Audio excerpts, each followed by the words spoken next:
behind this manipulation of human society, they know that. And they have been playing humans like a violin for so long. And this is why, not the only reason, but this is why they created human religions in this part of why, because there were many whys for that. And why they created human science, which is, I call it Stone Age science. It's song sheet science. It's not science. It's just a bogus explanation for reality, so we don't see the real one. This is why the nature of reality is hardly, if any time, discussed in schools or education in general. And you know, I travel around the world. I've been to 50-odd countries, many of them many times. I've seen the streams of television channels, not least places like America. You're going through the zapper button, and there's channels after channels after channels. I have never seen one that was asking the question with an open mind: who are we? Where are we? What is reality? Now that is ludicrous. I mean, we have a situation where probably the vast majority of people go through a lifetime, until they come to the end of their lives and they're thinking, you know, where do you go? Who don't even think about, who am I? You know, you say to them, who are you? Oh, I'm Charlie Jones. I drive a bus. And they'll tell you your family history, they'll tell you their life history and all that stuff. That's not them, that's their experience. And human self-identity identifies who we are, self, with our experience, with our name, with our job. Who are you? I'm a banker. No, that's your experience, it's not who you are. And so when you lose touch with who you are, and you lose connection to the true self beyond the program, then what's left is for the program to run and dominate our sense of reality. Our sense of reality becomes our point of observation by which we judge everything, and the emotional reaction from which our judgment and response to events comes. And it's a closed, ever repeating cycle. And unless we break it, then this will go on.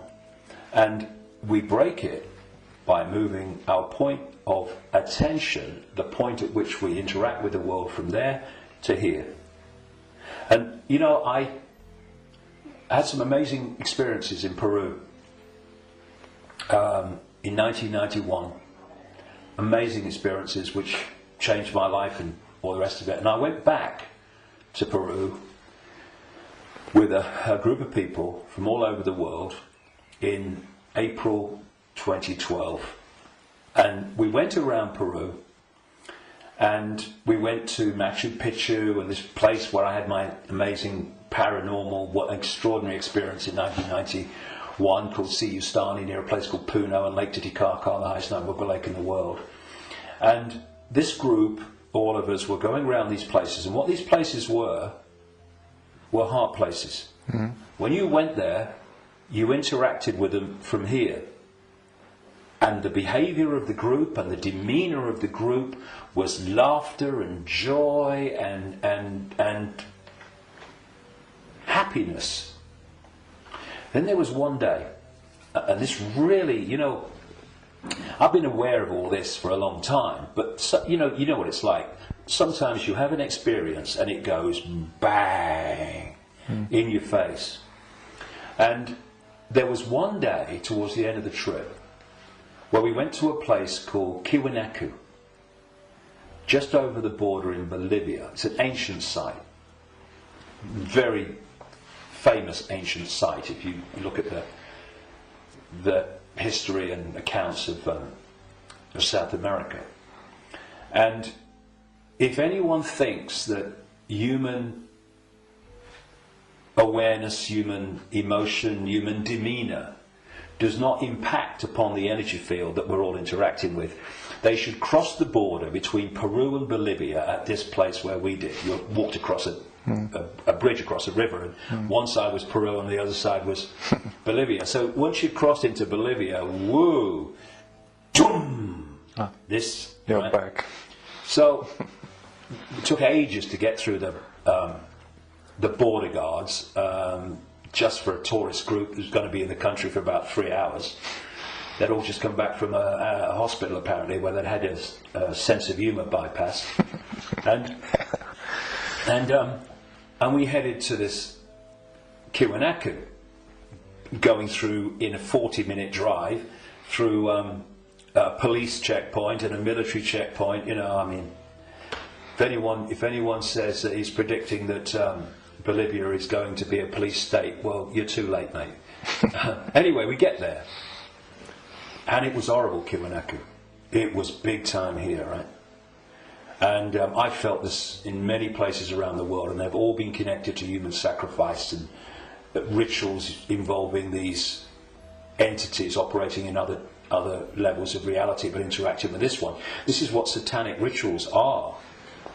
They're the interaction. This is why they do certain things and repeat them. They're creating an energetic environment which allows interaction and even the manifestation of these entities within the rituals.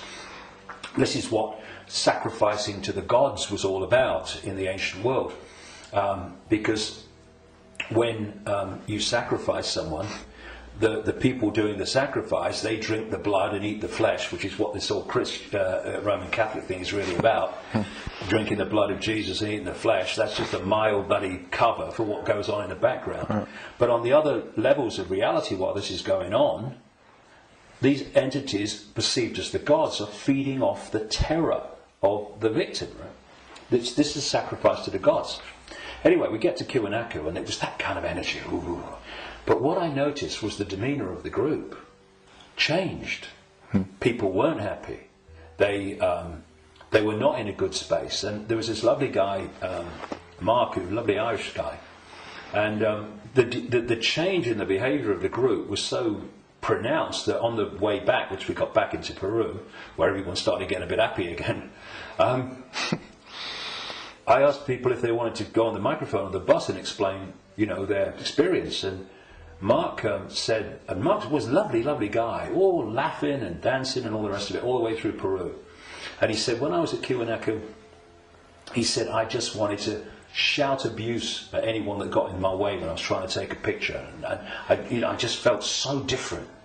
And I won't labour the point, but having, seen it and experienced it and seeing the response, you could see Peru, what a world that would be. And then Kiwanaku, the world that we have today. And we really got to move to here. And I would say to people, it's a challenge in this world, because virtually everything in this world is designed to push you here. So when you're responding from a belly emotional point of view, and you can do it with your mind, with your consciousness, you just move. It's moving your point of attention. That's what it is. You move your point of attention, and you move it here, and feel that point of attention here, not here, and you'll see the situation you face. I know, because I've done it myself, and I've talked to others about doing it, and they have, and they say, yes, it does work. You get to bring it to here. A situation that you're facing looks very different here to here, and vice versa. This is what we need to go. We need to become the heart-centered society that we are being hijacked and manipulated out of. Now, it's not just about moving your point of attention here and seeing the situation from here. Once you move your point of attention here, the vortex opens. Because now you're interacting with it with your own awareness, instead of interacting in a way that's dominated by this emotion. And when that opens, what comes through that energetic channel is innate intelligence, innate insight, innate knowing. And suddenly you're seeing the world and getting insights into things, and you're seeing what is happening as it is, and not as this is programmed to see it, and this is programmed to see it.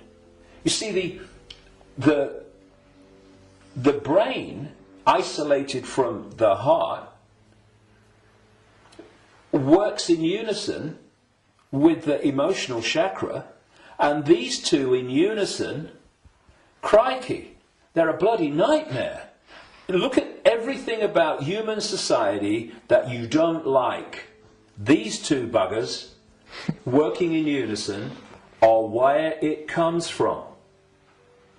So This. we go there. See, this, I'm talking about these emotional and perception programs that I say are running through junk DNA.